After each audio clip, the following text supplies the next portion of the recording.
Hey guys, welcome back to another episode of I sound like a broken record. I say this all the freaking time, but I really am excited for this episode. As always, I want to thank you guys for always supporting the content. The last video did really, really well, so I really do appreciate all the support. So today, the reason why I'm really excited is because this show has awarded me rekindling some old friends and new friends. Do you want to introduce yourself? Sure. So, okay, she got me so nervous, but She's a little nervous. She's a little nervous. Yeah, a little bit. But my name is Noha. Know what I mean? Yes. Like, you know what I mean? Yeah. See, she's not nervous at all. She just needs to warm up. I got her a drink. We're good to go. But so Noha, we've known each other since middle school. But we always stayed in connection on socials. We went to the same middle school and high school. Not gonna say what. Some people already know. Mm-hmm. There's some questions here that I have prepared for us, but essentially I just want to hang out with my girl here. I'm really excited to kind of connect with you again. And then we definitely have some dinner plans after, just to really kiki, because there's some things we can't say on air. Just can't happen. Super personal. Yeah, exactly. So first I kind of want to go into our high school experience. Do you want me to start or do you want to start? You can start.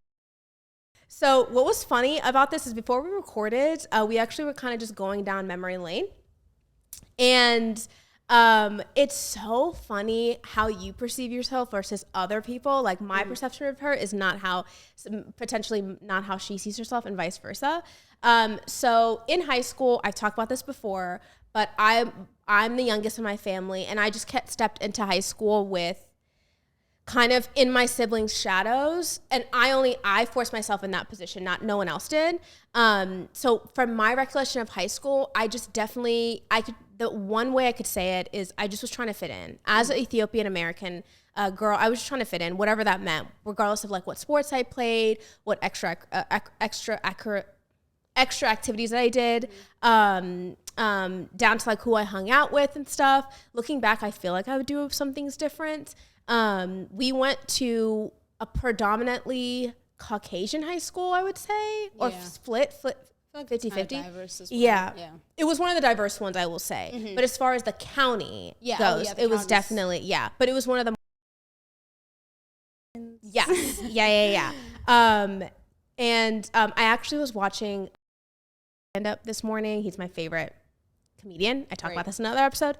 And he made a joke and he said like, his parents did just enough pour around white people, and I totally can relate to that, where I was definitely blessed with my family and what we were able to do, but I definitely felt like it was keeping up with the Joneses. You know what I mean? Yeah, for sure. As far as like who was the it crowd in our high school and like just trying to fit in, right? So fun. Yeah.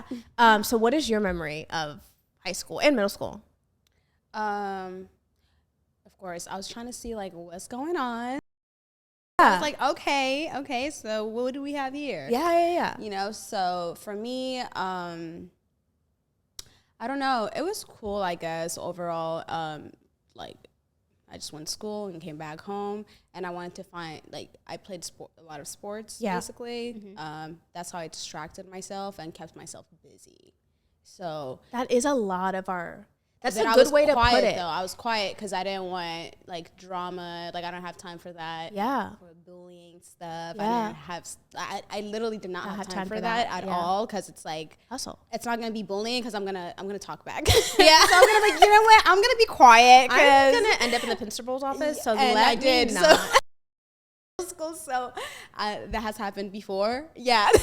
And my mom was like, no, we're not doing that. You came here for a reason, for a purpose, so we're gonna focus on the purpose. Yeah. And I will say on that note, that's such a good point, is when you're growing up in a place where you weren't necessarily born or where your family is, you do sometimes lose the reason why you came here in the first place. Like the reason why parents migrated here is for our education, is for a better opportunity, right? Like let's not forget that. And I feel like I could only speak for like some of my friends, where I saw even myself sometimes, where in college, like you can't forget where you came from And while you're literally here, like have your fun, whatever, but you're here to make these grades. Yeah. You're here to be on honor roll. You're supposed to be the number one athlete, like whatever it is, that we're performers, essentially. Yeah. Whether we want to believe it or not, or whether we want to step up to the plate.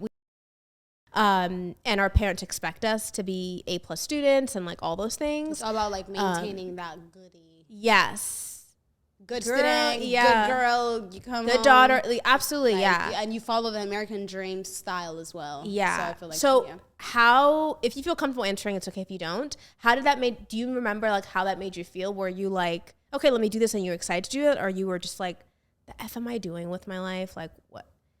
Like for me, it was definitely like, I got almost like a high off of like being the number one.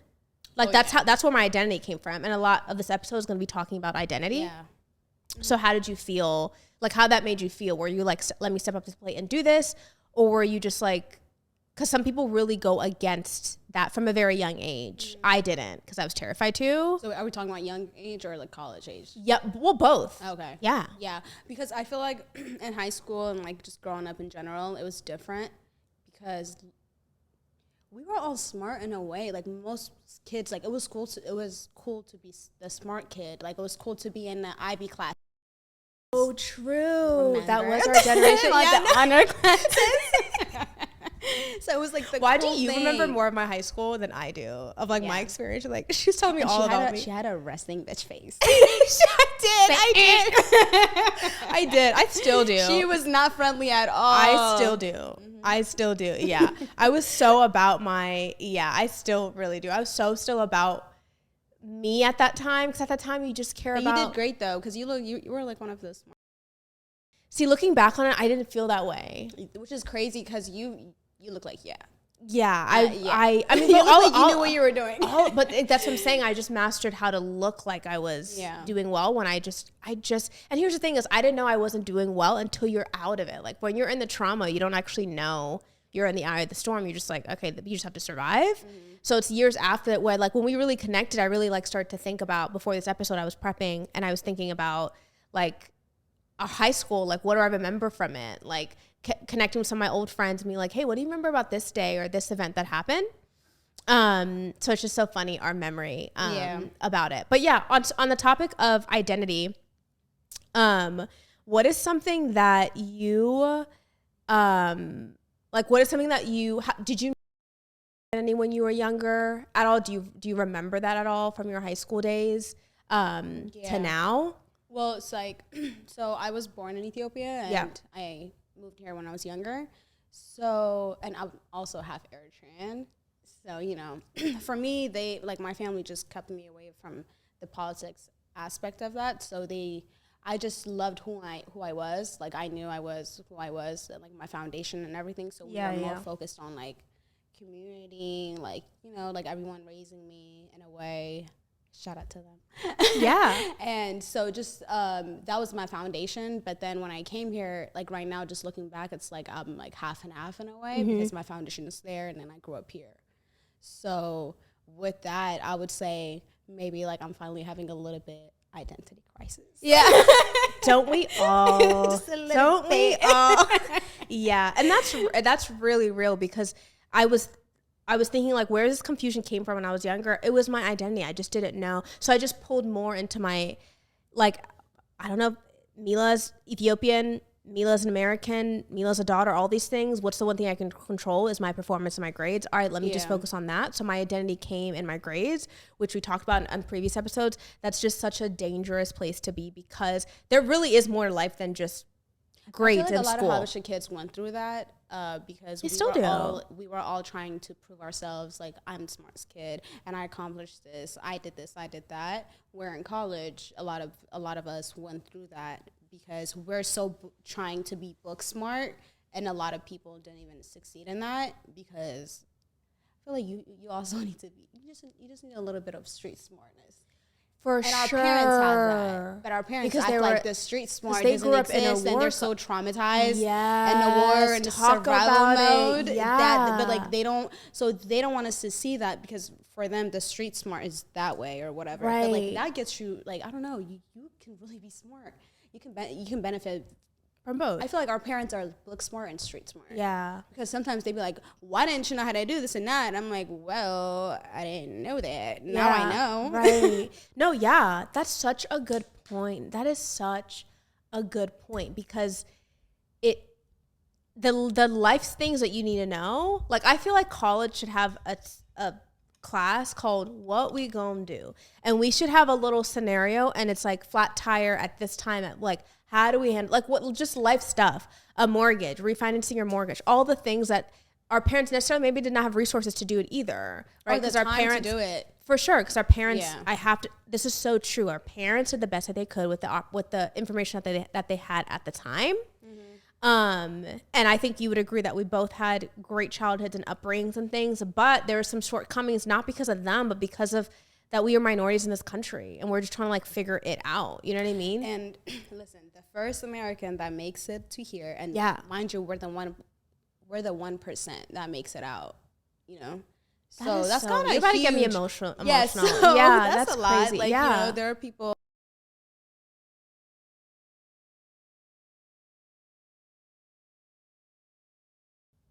You have no time. What are you crying about? Yeah, what are you Literally.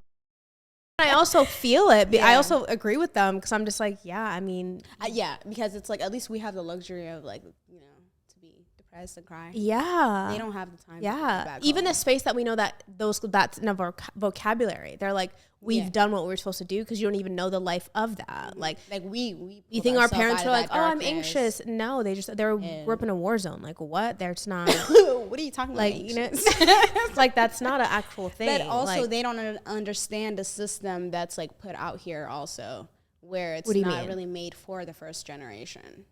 What do you mean?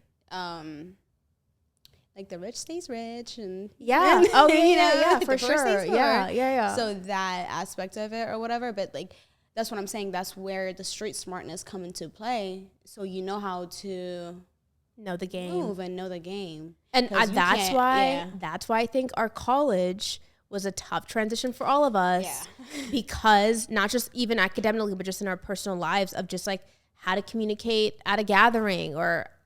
For me, taught you, like, how to connect with the opposite sex. I don't freaking know because boys were off limits. I talked about this with my mom in an episode before. Boys were off limits for the longest time. And then the moment they printed my they're not allowed.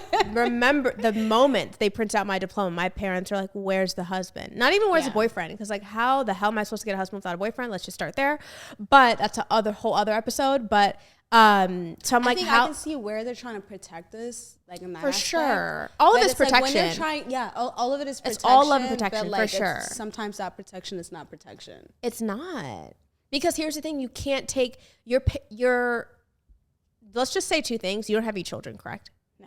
Okay, I just want to double check. What? We don't know, and you'd be invited. Yeah. What you talking about?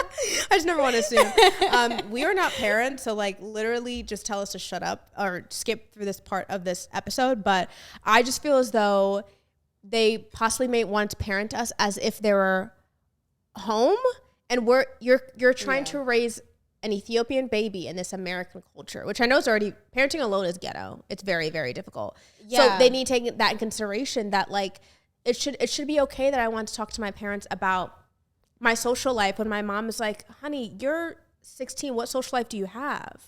Are you at volleyball? Are you on honor roll? That's it. Do you know what I mean? Right. But then also trying to be at school and pretending like your social life is your priority while you know in the back of your head, your mom's like, how'd you do on your test? Like you're trying to juggle, like at a certain point, I know a lot of my cousins, I necessarily did not do this, but a lot of my cousins, they had double lives, essentially. A lot of immigrant families or people who come from immigrant parents have double lives. Because I sucked at hiding my double life, but really? Yeah. She finds everything She found out. Yeah. She finds everything mom always does. Like yeah. Mom always does. She's like, you think I wasn't there? Like, yeah. Yeah, I was able to pull a couple. No, I thought you were a good girl. Yeah, for sure. No, there was a couple like parties that I threw and then my parents found out and it was like all bad. It was all bad. Yeah, that's probably a good story time to tell one day. So I definitely that's giving like, you know, one of the movies. No, that one of the parties did, and it was really, really bad. But I only threw it because my mom, who's more of the serious one, she was in Ethiopia. So like there's no way she would be Always home. the moms that are serious. Yeah. My mom plays no joke. Love her to death, but little terrified of her. I turned out okay, so I'm all debt to her. But so with identity, so then how was that for you in college? Because I do feel like there's some people in college, Habesha folk, you know, Indian people in college who came from immigrant parents who are living this right now. Man, college is such a tough time. I feel like isn't I it? had like such a great childhood and a good, like, you know, middle and high school. Yeah, I feel like I grade feel school, it was school. Yeah, Yeah. I Nothing too crazy. yeah, nothing too crazy, and I did good in school, and I also went to, like, you know, sport, like played a lot of sports and stuff like that. Like I felt like that was such a great time for me because I was exposed to that world. But college, oh my God, I felt like it traumatized me. But you learned a lot. Yeah. I feel like that was the first time I ever really failed in life, like in all aspects. Really? I swear, that was the only time I felt like, oh my God, I don't know what I'm doing. And then how did that make you feel, failure? Oh, not good at all. I was so hard on myself. Yeah, we all are. Because that's so unfamiliar to us. so What do you hard do on with that? myself. Because we don't fail. I'm like, what do I do with this? And then everyone, okay, it's about failure, right? So failing, growing up, that was not a cool thing to fail. It was not cool to be dumb. Not in our parents, not in our friends group. Not in our school, Not in our school, if you're getting like below C and B's, D's, I mean, let's be, it's like it's you're not just like a a cool loser. thing. Yeah. Even if you're just in a normal class versus like the honor roll and IB class, AP classes or whatever, like it brings you some type of respect. Like, ooh, smart kid. Like, ooh, the person that does good in sports. Like that was the cool thing to do, at least like us growing up. Yeah, that's so true. Which I love, by the way. I love that we were that generation. Yeah, I had so much fun. fun. Because back in the day, the people who were not cool in school, they were the cool, or that weren't good in school. That's why I'd be so confused with this I mean, I'm like, not to seem intelligence like is so attractive and cool. What are we actually talking about? That's why I'm so confused. I swear. I do not want a dumb nigga. Let's start there. Yeah. But stay the F away from me. So failing in general, like it's just like it was just not a cool thing because you know just college, it exposes you to just being like it's just about being an adult. I don't think it exposes you to anything that wasn't there, but it's just about being an adult in general. It was hard, and our parents expected like I grew up saying I was Dr. Nahameen. Right. So I believed it in my head already. So I was Dr. Nahameen. Okay? Yeah. A lot of people can relate to that. Home, it was done. Yeah. And that's another thing is like we are essentially the return on investment of our parents' hard work. Like we are their retirement plan, basically. Like whether we want to, the first generation, and like I said, the first American, like it's always going to be hard. So for them to see the success that they put through or whatever, it's kind of like a marathon. That's a good way to look at it. Or like a ladder to climb on. Okay, so like our grandparents climbed some ladder, our parents climbed some ladder, and then like we have to do the same thing. So like the more you go up, it's gonna be our kids. Like, you know what I'm saying? Our parents are going to see the success through our kids. Absolutely, yeah. So, like, the grandchild is going to be the main person that's benefiting from real. Absolutely, yeah. And I know both of us, just knowing both of us, we take that very, very seriously. I would definitely agree with you that I had a tough time in college, at least the first 2 years. Now, I was in a particular situation because I had my sister was there with me, so I basically had like a second mom. Okay, and shout out to Basie because she really did like take me under her wing. I mean, I'm her sister, love her to death. And I met some great people, but as far as academics, that was the first time that like I was studying as hard as I did in high school, but then my grades did not match what I was doing in high school. And like truly, the first time I got my she first was the smart kids, guys. Stop. Don't let her fool you. Stop. The first time I got for real a grade that I was not familiar with, I could remember the feeling. Because remember, like this is what I do. Imagine doing something all your life, and then you get somewhere, and that's not how you're performing. That's literally how I felt. Like I was like, what do I do? And then think about it. We can't go to our parents. No, that's only gonna make it worse. We're gonna get in trouble. So where do we go? And then what? We can't ask for help because we're not familiar with that. It's like sink or swim. You know what I mean? Yeah. And so I completely relate to you on that, where it was like, I really had a tough time with that. And I just had to figure it out. My siblings had a tough time as well. You just had to figure it the F out, which is why graduation is such a big deal. And I congratulate anyone who's able to make it through because it's no joke. I just also see like when I'm in those graduation rooms, as you were too, and you see people like you, I do think we get like another pat on our back because it's just more difficult for us. It is. Do you know what I mean? There's less of us in the room. We don't have as much resources. I can't call mommy and daddy and say, hey, can you help me with this form or help me with this test? They don't know. I also can't buy my way through my education. That's also not a freaking thing. Do you know what I mean? So there's a reality to that. It is. I do think I won't change anything because this is why we are, or I would say we're almost like the trendsetters, and we kind of blaze a trail because we have no choice to. Like I'm very much in this season right now. I'm really much obsessed with taking my trauma and turning it into wins or like triumphs. Like the trauma that I had and the skill that I learned, turning that into a tool to benefit me or my family, whether it's like my worth ethic. Like, although I failed and I was like, where do I go? What did that make me do? Dig deeper, try harder. And eventually I was that's where like you really have to fix your relationship with failure. Exactly. Like failing is not a good thing. So you can train your mind. Yes. That like, us being like bringing a bad grade or like, failing even like in school. It's like there's losing, shame around just it. Losing in general. It's so much shame. It's like, that's like from everywhere. I like love people like you look here. at you like. Literally. Yeah. So I think that's just about like judgment. Like train your mind. Okay, failing is not actually, because in college they're like, oh, failing is not bad. I'm like, what do you mean failing is like, not bad? Why am I here? I genuinely was confused. So you're telling me that right now I'm paying you for failing, what? and you're saying that it's good. Like, huh? Yeah. Like, so anyways, I guess that's growing up. Yeah, I guess. At some point. Yeah. So. All right, guys, we're gonna take a quick break, and we'll be back after these short messages.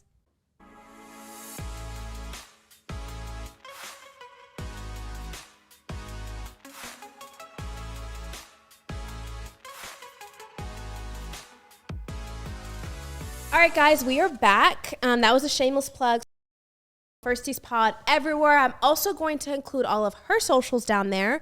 We'll get into her content creation in just a second. But before the break, we were talking about failure. And I love having you on. This is already like my favorite episode ever because that's such a really, because that's really such a really good point about with with our upbringing. We're just not familiar with failure because one, we don't really do it. I'm just going to be honest. We don't do it often.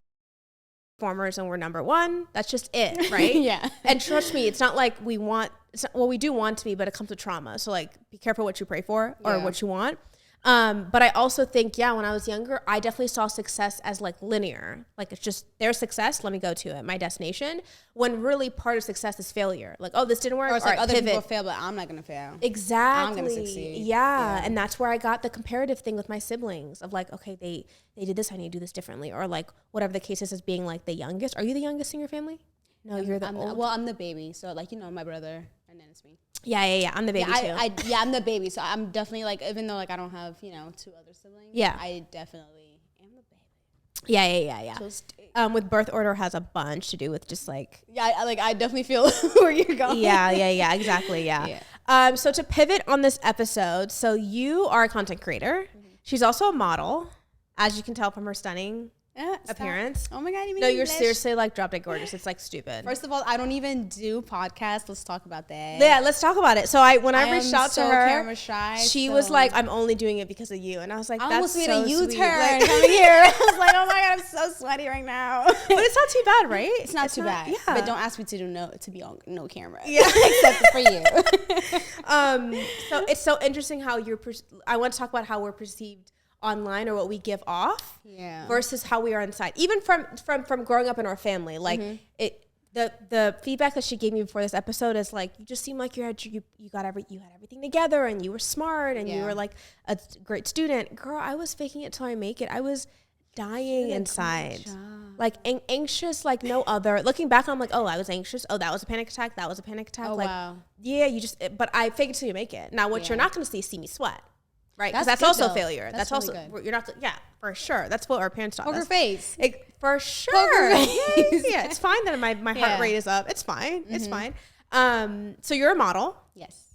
How did you, or why, or how did you get into modeling? I always want to explore people like us, Habesha folk, Ethiopian, coming from immigrant parents, doing things that aren't necessarily something that our culture is, doctor, lawyer, EMT. That's what we kind of could be. Yeah. So how'd you get into modeling? How's that going? Okay. So I actually got into modeling because, I don't know, my family just loved dressing me up and taking pictures of me. Yeah. That's how I got into it, like just being comfortable in front of the camera. And then I used to watch a lot of, I think her name is Hyatt or something like that. She won some beauty pageant like in Africa or something. Okay. She's beautiful. She was Ethiopian. I looked up to her, and then I started looking up to Tyra, Naomi Campbell, like the shows and everything, and the ones that you could relate, the one or two that you could relate to. Yeah. So I guess like since my family always dressed me up and everything, and then I grew up watching America's Next Top Model. Hello. Yeah. And Amandeep. Yeah. So like she's tall and everything. So like we've always I'm like talked rooting about for that. her from a distance. She's stunning. And it was crazy because she got into like I remember like her auditioning. Like it was just we've always wanted that, but I was short. Okay. How tall are you? I'm 5'2". Okay. Yeah. In my head I'm 5'10". Yeah. But no, for real. Yeah. So that's how I got into it, and then I was like, all right, so I'm going to focus on beauty, magazine, print modeling. So, like people can use me for even like if it's petite and everything. So like the problem was with my height, it was hard for me to, you know what I'm saying? Right. Yeah. You're not the standard whatever. Yeah. But there's also like, isn't there like catalog modeling and like all these other stuff? Runway stuff. That's able one to little, make those things. Yeah. Because where I see you on the gram. Yeah. So I did do that, and I signed Launch modeling agency at the time. It was in DC. They helped me out a lot as far as like building my portfolio and just being comfortable in front of the camera. Yeah. So, and I've also witnessed a lot of stuff behind the camera, what goes on. And that was such a cool experience because that was before these things started. It was like in 2014. Like that's when I started. Yeah, you've been doing it for a minute. Yeah. And I did that, just building my portfolio and everything, just finding my niche. What is it? And also just, I don't know, I found great people to work with in general. That's usually how I know how to network. So that's part, like, I feel like 80% of it is networking. With creatives, it's like, hey, you do this, let's do this well, come on my team, I'll help you out. You know what I mean? You find really good people that way. I'm learning, it was really getting cool. into this space. Like, it's really cool to collab with all these people. Yeah, and DC is such a great area to collab. Like, there's just so much going on, but many people. I do connect with a lot of people in Baltimore when it comes to like the modeling stuff. Really? Okay. A lot of people in Baltimore. Yeah. The art scene over there is like, it's great. Wow. Okay. I didn't know that. So then you also have a passion for Pilates. Yes. How did you get into that? Because again, in our culture, it's not like Pilates. Yeah. Well, so physical. In college, I studied health science. Okay. And honestly, like aside from us being like, this book smart people or whatever, I've like just helping people out. It's in me. Like I love helping people out. I don't know. Like it's like I don't care if I have a lot of money and I'm good to accomplish and I have kids. I would love to adopt kids or like really mentor kids and stuff like that. Because I feel like you can make a lot of change just by doing small things. For sure. And so I feel like that's my calling. So yeah. That's amazing. Yeah. Even though like I wasn't doctor, no, I mean. You can still be, baby. Yeah, I will be. Don't worry. Just watch. It might be after the kids come, but yeah. So I started focusing on, like holistic approaches instead of, the medical. Obviously, like if you're super sick and stuff like that, go take the medication. Yeah. You might need it, but, it's about like also preparing your body for these things, for disease and stuff like that, even for injuries, like to prevent injuries. Yeah. So Pilates, that's basically what it is. And it helps you out with, you know, preventing injuries, and it's also like a low impact on your body, and everyone can do it. And it also just prepares your body for, like, let's say that like you're pregnant, you know, you have, you know, like it trains a lot of your pelvic floor, so you have easier birth. Okay. Like, let's say like, okay, like me picking this up, just your everyday lifestyle and everything, it will help you just to do better in general. With a lot of it, I know a little bit that a lot of it is core strength and like all that. It's and all that stuff. Full body workout, core, glutes, like everything, your eyes. She said she's going to get me into it. I'm like, all right, I'll check back. No, it's great. It's honestly such a great exercise. And like, once you do it, you're like, whew, I didn't know my body needed this. And like, everyone needs this. It's not like about like, you know, okay, let's say you're an athlete, you're going to perform better because you're training your body. Like, you're targeting specific muscle groups. Right. Okay. You know, so like you're really working on those. Of course, your core, like you're going to use it for everything. Right. You know, but your back, your neck, there are people who come, you know, like with injuries and everything, and it's just like a great way of like physical therapy. Yeah, okay. But like a better way. Got it. Yeah, I know a little bit of Pilates, but not enough. That's really, really cool. So do you like to model more or Pilates or both? So with modeling, it's always going to be something that's just like, I don't know, something that I enjoy doing. Yeah. I'm kind of like protective of that because I don't want to get lost in the sauce in a way. As far as the modeling industry and stuff, and the jobs and the people and stuff. Because, you know, once you involve like money to it and everything, the fun goes away. So, right. Yeah. I would say Pilates is like, you know, my day job basically. Got it. So you do that full time? Pilates? Yeah. So right now, like, okay. That's what I'm doing. And then, you know, I go to school for data course. Okay. Yeah. Awesome. Yeah. Cool. So now that we talk about identity, we talk about identity when we were younger, high school, college. How do you define yourself now? Do you define yourself in your work? Do you define yourself in your relationships?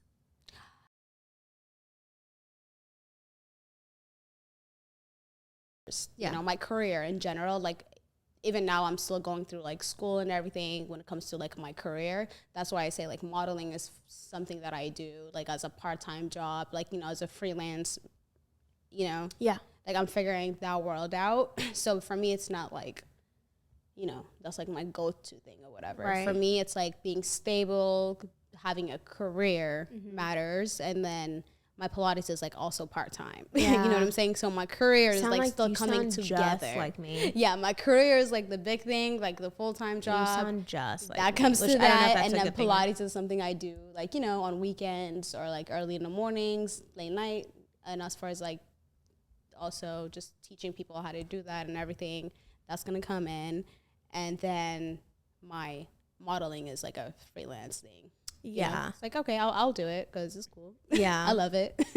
I say you I'll make money with it too. Right. Because why not? We like money over here. Yeah.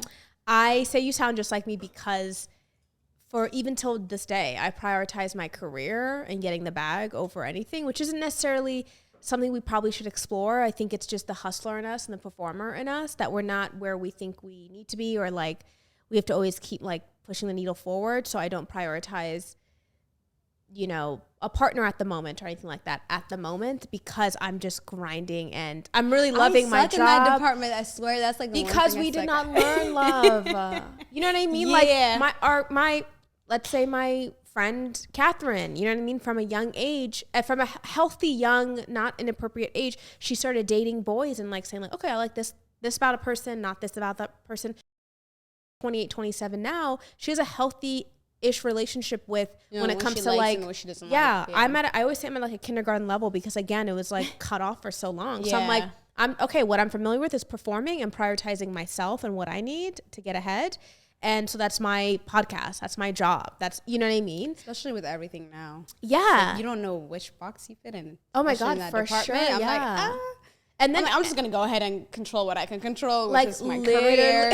I'm just doing my best, I swear. Yeah. We're just doing our best here, yeah. And here's the thing is that I still have very rich and amazing relationships. Like, I've I really value my relationship with my family. I'm always in contact with them, my friends. But when it comes to that particular partner, not that I'm shedding away from it. Like I'm open-minded to it. I really, really am. And I pray about it. But I'm also, that's not like a priority for me as it can be for other people. It does become a priority. And what I'm saying is what my parents are telling me, what my friends are telling me is like, babes, it needs to be, because at this point you're going to die alone. Yeah. You know what I mean? We don't but want that. I'm like, I don't know how to switch that off because I'm so familiar with just being a performer. Yeah. And you it's know also, what I mean? it's probably because you're protective of that. And my space, and even like the performing space, because you're like, you're not about to come in here and like, girl, we've worked so hard to get to where we are now. I have no time for anyone to waste my time or my energy or like my mental capacity. Meaning, I'm not sitting around. Like, I'm glad right now. I'm not worried about what someone's doing right now. Because women, like, I feel like as women, we're so emotional that like we get lost in that world. And you got me like my man. Oh, girl, I can't say my man. I like, girl. I can't wait for that for you too. I really can't. Here's the thing is that I know us both that it's not that we're like F niggas out here or whatever. We're not that energy either. But it's also the right guy. Like, you know what I mean? We bring to the table. So it's like, we're not just gonna settle for anything, but it's with the right guy, the right time in my life and his life, your life and his life. But it will be fun for that day of just like my man. We can go on double dates. Like, look at you, see, you're already there. Like, girl, it's you're bad. already I'm a lover girl, so bad. I am secretly on the inside, but on the outside, what I give to the world, I'm such like a, you said it, like I have resting bitch. I mean, that's how I have resting bitch face. Like you said, I'm just like, the whole time. And literally my cousins are like, you need to stop because these men are scared of you. I'm like, okay, like and I need to stop. I really need to stop. I mean, it's just about like just being open and having a balance. No, you don't want to be too lost, and you don't want to be. Balance is everything. You want a partner, so balance is everything. Yeah. Balance. You have everything. Just write everything down. Yeah, you're right. I heard everything comes to true when you write everything down. Yeah, you're I haven't so right. Anything down yet. We just I don't know what I want. The list is gonna be like, and as it should. No, I pray, and he hears me, and he knows my heart, so I'm gonna leave it there. But that's so funny that you mentioned that. So last thing is, so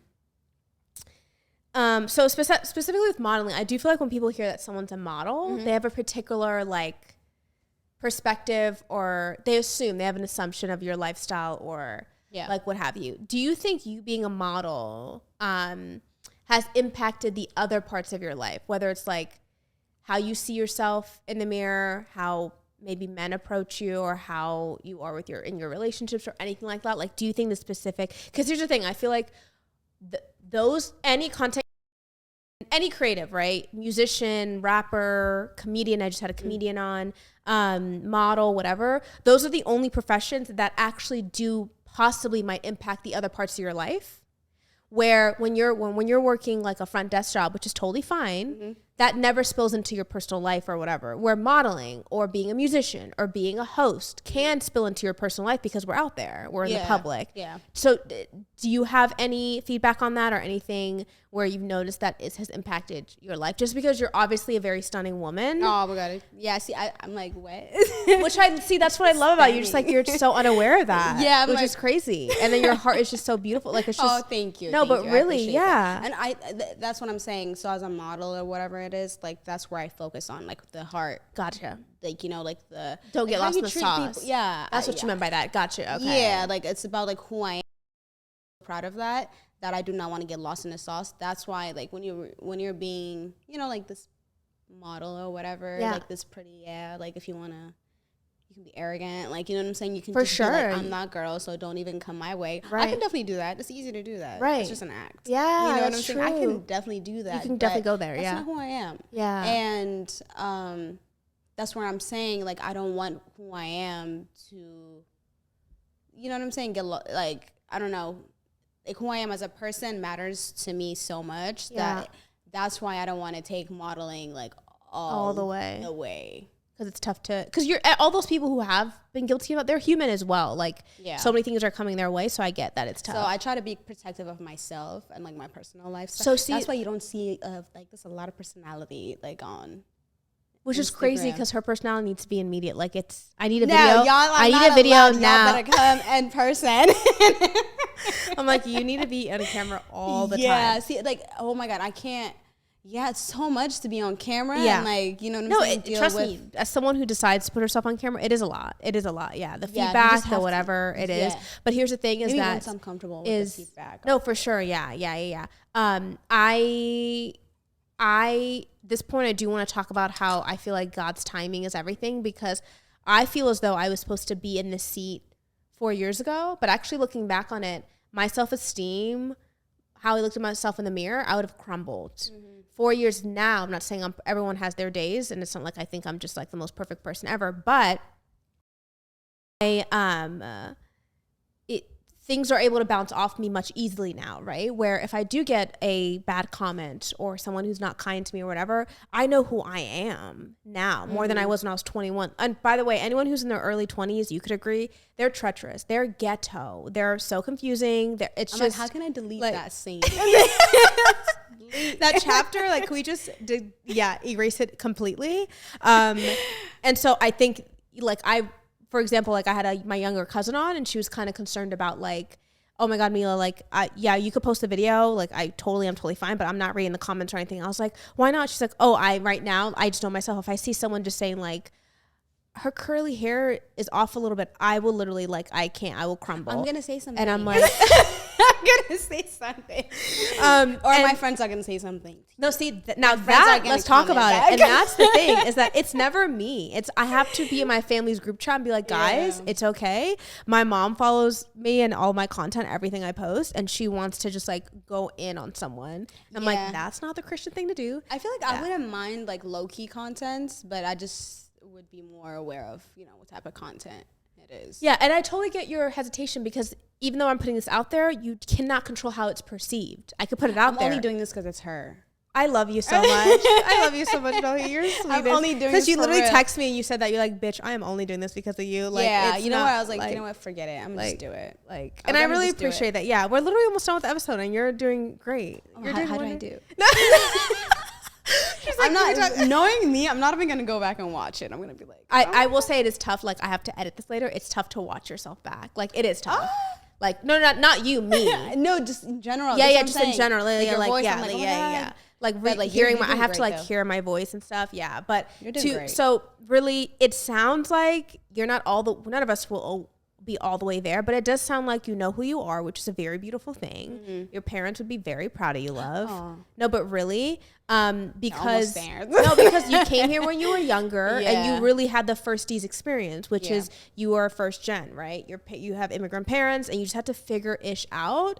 Yeah. And I recall moments of we weren't close in high school, but I can only speak for myself. Moments where I was like, damn, I was really having a tough time at that point, and I just want to hug that like 14-year-old girl. Yeah. And I just figured it out, but I'm like, man, that could. It's also about like enjoying the process. Yeah. Like not only trusting the process, because we always say that trust the process, trust the process. That's so cute to say nowadays. Yeah, it's so cute to say that, but I think enjoying where you're at.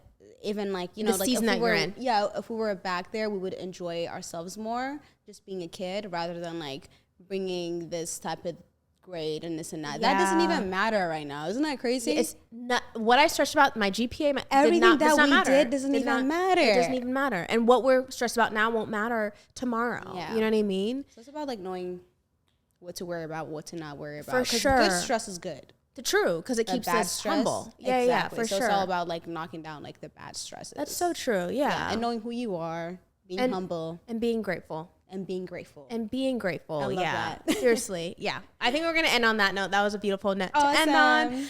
I'm going to include all of her socials below. She's the stunning model in DC. If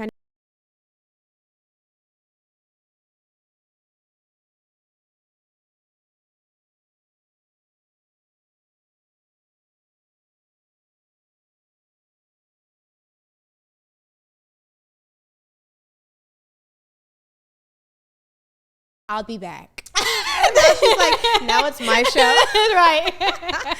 That I'll be is back it. with more content. Yeah, You're gonna girl. hear more about what I do. Yes, hunty. So as always, guys, please make sure you follow everywhere Firsties Pod. We drop episodes every Monday. Again, I really do support. I do really appreciate all the support. I'll see you in our next episode. And as I always say, call your parents their own time, connect with them, call your family. Love you guys and take care.